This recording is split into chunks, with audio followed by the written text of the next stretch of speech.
You talk about going to Africa. Yeah. To become African. How did that trip change you? So I was filming Last King of Scotland. That was my first time on the continent. And it was great because I do feel like sometimes as Black people in America, we go to Africa with all these like, do I belong here? Do I feel at home? Like, what is my relationship here?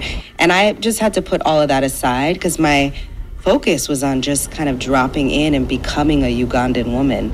And I really did feel at home there. Mm-hmm.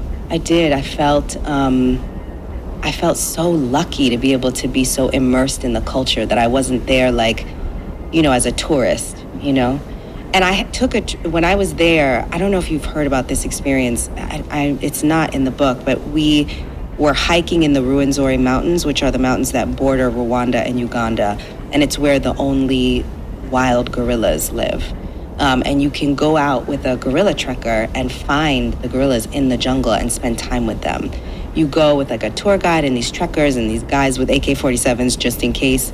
And people travel from all over the world to have this experience because it is one of the most intense spiritual experiences I've ever had. The second one is my experience with the whales that I write about at the end of the book. Mm-hmm. But it was like to be in the jungle, to be with these creatures, and you realize we really do share like 98% of our DNA with these animals. And you start to think like, oh, they're so human, but no, like we are so gorilla. And the craziest thing that happened was when they give you this orientation in the morning, they're like, if a gorilla gets close to you and is looking at you, the most important thing to do is not run.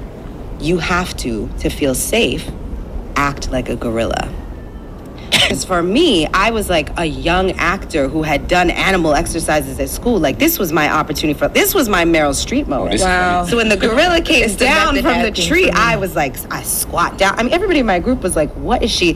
When I tell you that is the best performance of my life, I was the gorilla. The gorilla was me. I picked off a leaf, started chewing on it, and we had the most incredible experience because this gorilla kept getting closer and closer to us. And this little baby gorilla, she was so curious. She was like, "What? We've never seen a human like this." We don't act like that.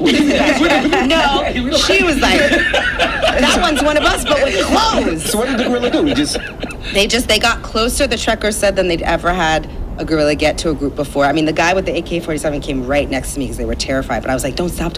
What? Yeah, it was incredible. Was you the only person acting like a gorilla? Yeah. How do you know they didn't tell you that just to be funny? Because the experience that we got out of it. I mean, they said it to everybody in the group, but I was the best actor in the group. Gotcha. Yes. Wow.